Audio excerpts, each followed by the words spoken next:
খেয়ে দেখুন কেমন লাগে। প্রোটিনে ভরপুর একটা ডিনার। আর এক দিদি দাঁড়িয়ে রয়েছে, সেজন্য ও খাবারে কনসেন্ট্রেট। বলছে মামামের এই শাড়িটা নিলাম পরবো বলে। সরস্বতী পুজো। টাটা বাবু, গুড মর্নিং। একান্নবর্তীর একটা নতুন ব্লগে তোমাদের অনেক স্বাগত। আর আজ হচ্ছে মঙ্গলবার। দাঁড়া পান্তুয়া, আমাকে বলতে দে, তুইও বলবি।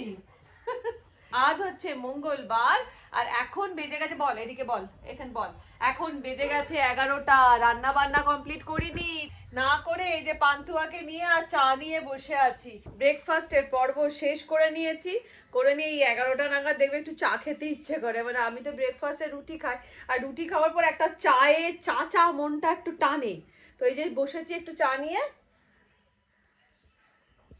আজকে অপেক্ষা করছি হচ্ছে আমাদের বন্দনাদি।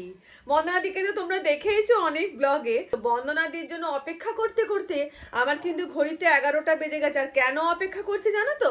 বন্দনাদি ভীষণ ভালো রান্না করে, তো কাল থেকে সেই জন্য আমার বন্দনাদিকে বলাই আছে যে বন্দনাদি তুমি আসবে, এসে নিয়ে আমাকে একটুখানি আমাকে নিরামিষের, স্পেশালি নিরামিষের ডিনারটাই আমার প্রচন্ড অসুবিধা হয়, সত্যি কথা বলছি। তো সেই জন্য বন্দনাদিকে বলেছিলাম। তো বন্দনাদি প্রচুর খনি আছে, বন্দনাদির ভেতরে খনি। বন্দনাদি কাজ করতে করতে না বলতে থাকে, বৌদি এইটা দিয়ে এটা রান্না করবেন, ওটা দিয়ে ওটা রান্না করবেন। তাই বলে বন্দনাদি আমি না সব ভুলে যাব, আমি সব ভুলে যাব। তুমি পরপর সব রান্না বলছো, আমি সবকিছু কিন্তু ভুলে যাব। তো আমি বলেছি তুমি বলবে, আমি রেকর্ডিং করব, তাতে কি হবে, রান্নাগুলো কিন্তু স্থায়ীভাবে সারা জীবনের জন্য রয়ে যাবে। বন্দনাদি এসে গেছো? হ্যাঁ, তোমার অপেক্ষাই করছিলাম, কারণ তুমি বলেছো আজকে আমাকে রান্না শেখাবে। হ্যাঁ চলুন চলো রান্নাঘরে।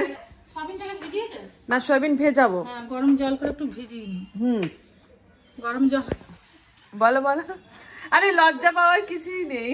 সয়াবিনটাকে গরম জলে ভিজিয়ে নিন। হ্যাঁ, ভিজিয়ে যাবে যখন, হ্যাঁ, তখন বেশ করে নিংড়িয়ে সরু সরু কুচি করে নিয়ে তেলে ভেজে নেবেন।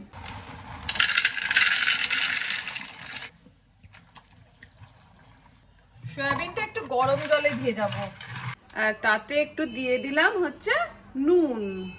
নুন দিয়ে সয়াবিনটা ভেজালে কি হয় বলো তো, ভেতরে নুনটা ঢুকে যায়। এটা তো যদিও সবাই জানো। সয়াবিনটা দেখো নুন জলে ভিজিয়েছিলাম, ভালোভাবে ভিজে গেছে। এবার এটাকে চেপে চেপে আর আমি এটাকে ছোট ছোট করে কুচিয়ে নেবো, যেভাবে বন্দনাদি বলে দিল।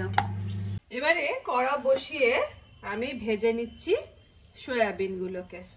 অল্প একটু তেল দিয়ে সয়াবিন গুলো এইভাবে কুচিয়ে নিয়েছিলাম ছোট ছোট করে। এবার এটাকে আমি ভেজে নিচ্ছি।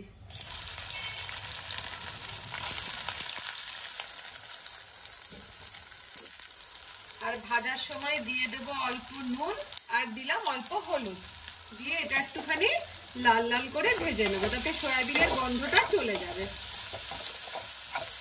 না, শুকনো লঙ্কা তেজপাতাটা দেবেন।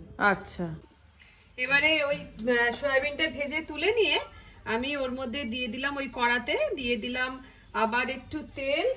তেলটা গরম হতেই দিয়ে দিলাম তেজপাতা আর শুকনো লঙ্কা। তো যেই শুকনো লঙ্কা তেজপাতাটা হয়ে গেল, আমি এর মধ্যে দিয়ে দিলাম পেঁয়াজ কুচি।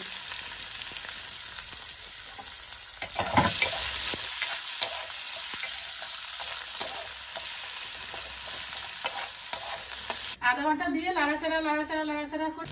তো বন্দনাদির কথা মতন দিয়ে দিলাম আদা বাটা ঠিক দিইনি, থেতো করা আদা দিলাম, দিয়ে একটুখানি নাড়াচাড়া করে নিলাম।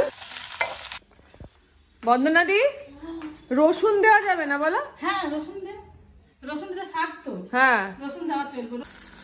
তো যাই হোক, গুরুকে জিজ্ঞাসা করেই আমি দিয়ে দিলাম এর মধ্যে রসুন বাটা, মানে রসুন থেতো করা, দিয়ে আবার ভালো করে নাড়াচাড়া করে নিলাম। এবার এর মধ্যে দিয়ে দিলাম স্বাদ মতন নুন, যেহেতু শাকটা আছে সেই পরিমাণেই নুনটা দিলাম। এবার দিয়ে দিলাম হচ্ছে হলুদ গুঁড়ো, আর দিয়ে দিলাম চিনি। যেহেতু রুটির সাথে খাওয়া, সেজন্য একটু বাঙালিদের তো মিষ্টি মিষ্টি জিনিসই পছন্দ। দিয়ে দিলাম 2 চামচ মতন চিনি, দিয়ে এবার পুরো মশলাটাকে ভালো করে ভাজা ভাজা করলাম। খুব বেশি মশলার রান্না কিন্তু নয় এটা। এরপর এই মশলাটার মধ্যে দিয়ে দিলাম কেটে রাখা পালং শাকটা, যেটা আমি ভালো করে ধুয়ে রেখেছিলাম, সেটা দিয়ে দিলাম। তো বেশ খানিকক্ষণ নাড়াচাড়া করার পরে শাকটাকে আমি রেখে দিলাম ঢাকা দিয়ে জলটা শুকনো হওয়ার জন্য। বন্দনা দি আরেকটা জিনিস জিজ্ঞাসা করবো, এদিকে দেখো, তো এই রান্নাটা কার থেকে শিখেছো? আমার মায়ের থেকে। ও তোমার মায়ের, আমার মা ওরকম রান্না করতো, ভ্যারাইটিস রান্না, বিভিন্ন রকম শাকের রান্না। হ্যাঁ, তো এক একটা করে বলে বলে দেবে, আমি এক একটা করে করবো। আর তোমাদেরকে দেখিয়ে দিই যে লাঞ্চে আমাদের কি মেনু। লাঞ্চে আছে ভাত, তার সাথে হয়েছে এটা হয়েছে মাশরুম, এই যে মাশরুম ভাজা, এটা মেয়ে খুব ভালোবাসে খেতে, নুন মিষ্টি দিয়ে মাশরুম ভাজা। এটা হচ্ছে সজনে ফুল, কড়াইশুঁটি দিয়ে সজনে ফুল, তার সাথে হয়েছে আলু পোস্ত, আর হয়েছে এই যে বিউলির ডাল, সব বাঙালির ফেভারিট রান্না বিউলির ডাল আলু পোস্ত। তো যাই হোক, এই হয়েছে লাঞ্চের মেনু। আমার মনে হয় এই রান্নাটা শুধু নট অনলি ডিনার মেনু, ডিনারের একটা হেলদি মেনু, কি বলো? কারণ পালং শাক আর তার সাথে রয়েছে সয়াবিন, প্রোটিনে ভরপুর একটা ডিনার রেসিপি।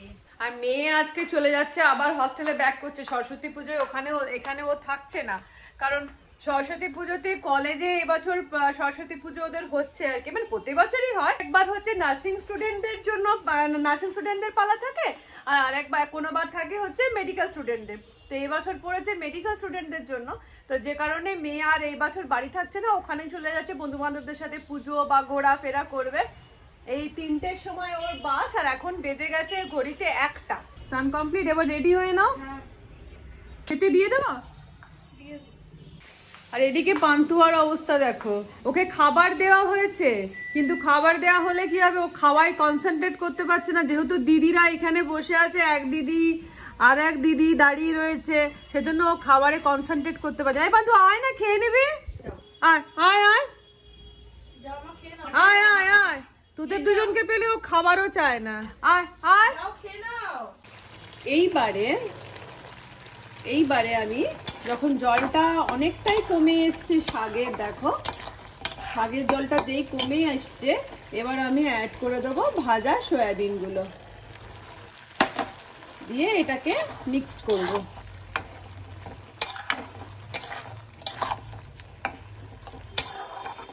পালং শাকের জলটা একেবারেই শুকিয়ে গেছে, এবারে এটাকে পুরো জাস্ট ভাজা ভাজা করে নেব।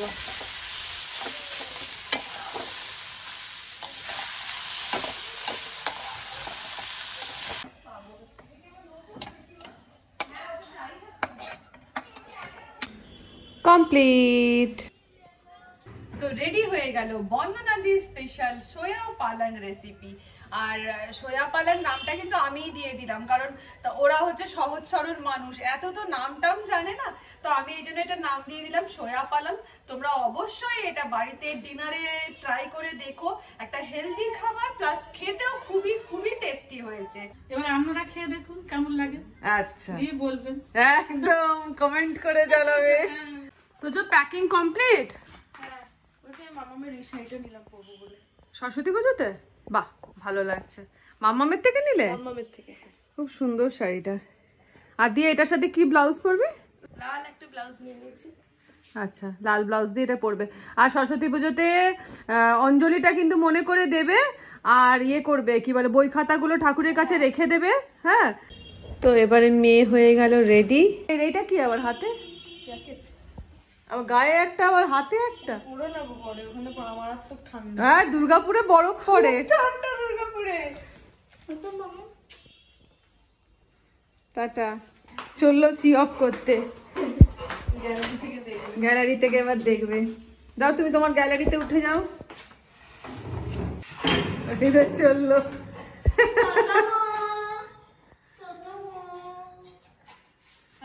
টাটা বাবু, পৌঁছে ফোন করে দেবে। হ্যাঁ, দুগ্গা দুগ্গা, আমি বারান্দায় আছি।